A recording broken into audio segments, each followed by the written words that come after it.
Hello, my name is Ayetu Baro Tumsa.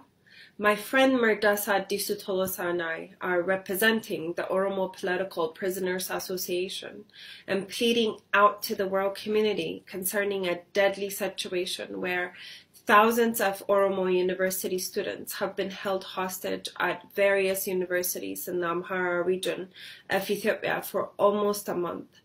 I felt the need to record this message in English because much of the reporting on this serious human right violation has mainly been covered in Afghan Oromo. And I'm hoping this message can reach the world community so that it can come to their rescue because the Ethiopian government refuses to assist its own citizens. Children and young adults are held hostage in 7 different universities in Amhara region, beaten with sticks, terrorized with knife attacks.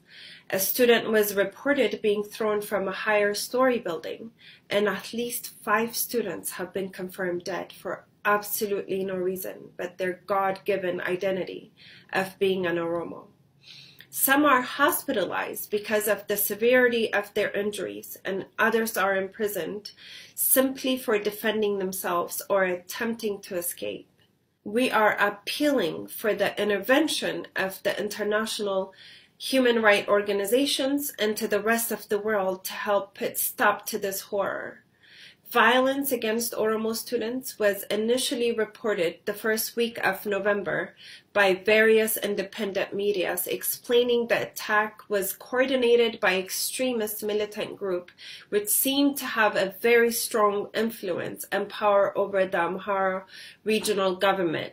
Many of the attacks took place inside a dorm and or on a school ground, exclusively targeting Oromo students. And as a result, thousands of students have left their dorm out of fear for their lives. They stayed outside for over a week, suffering from limited sleep, food, drinks, and improper access to sanitation, and began getting sick as a result. Police and government security forces have been deployed to the schools but failed to rescue or provide assistance for the victims. As you will sadly witness in one of the attached videos, intimidation and throwing stones at students stranded outside continues in a barbarically inhumane and ruthless manner in the presence of police. So school officials had no choice but to bring the students inside a building where police is basically there to monitor them and to keep students from attempting to escape. They're not attending classes and being held hostage on a school ground while non-Oromo students are continuing their education. What is even more alarming is the participation between the school administration and the regional government collaborating to hold these students hostage against their will. Sadly, out of desperation, and the students began protesting for their freedom with hunger strike, but were unable to be heard. To make matters worse, uncounted number of students from Debretabor University were fed poison on November 19th and sent to hospitals in the region. And as you will witness in the attached pictures, which shows students seemingly unconscious and vulnerable as a result of the illness caused by the poison, hundreds of miles away from the care of their families. Some students with financial capacity have been able to escape in small groups at a time. About a couple of thousands have reached Debretabor, near the capital city. And as you will hear in the attached videos, these group of students are raising their desperate concern for the rescue of their friends who still remain hostage in the Amhara region, as well as a cry for assistance and relocation of their schools. Unfortunately, the Ethiopian government responded with clear refusal to hear their plea and failed to provide any assistance or even food and water to those displaced and living in a camp at Debretabor. Clearly, there doesn't seem to be an authority in the entire Amhara region or the federal government willing to put stop to this nightmare.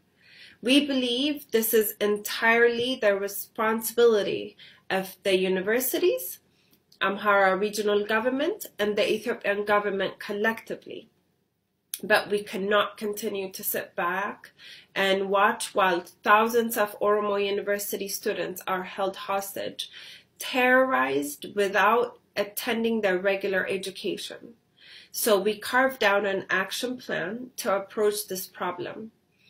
We're very well aware that we may or may not be able to achieve our goals without the cooperation of the Amhara Regional Government as well as the Ethiopian government.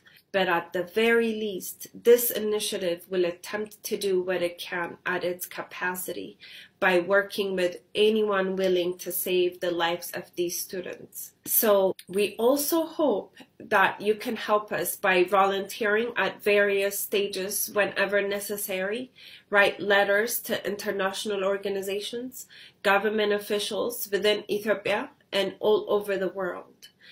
This campaign is not simply an attempt to collect funds and provide financial support for the students, but also a call for concerned individuals to come together and organize and provide assistance as much as possible. But this huge endeavor would require numerous responsible individuals, preferably an institution. So we decided to equip and utilize Oromo Political Prisoners Association as the lead operational body by collaborating with Oromo political organizations, Oromo community centers all over the world, international organizations such as Red Cross, Amnesty International, Human Rights Watch, international organizations of migration, African Union, European Union, and any other government or establishment willing to assist us in this human right violation. The funds will be utilized to hire lawyers to follow up with these 7 universities where Oromo students are held hostage, as well as Amhara Regional Education Bureau, Ministry of Education, and the Ethiopian government until Oromo students are relocated to universities where their safety is guaranteed.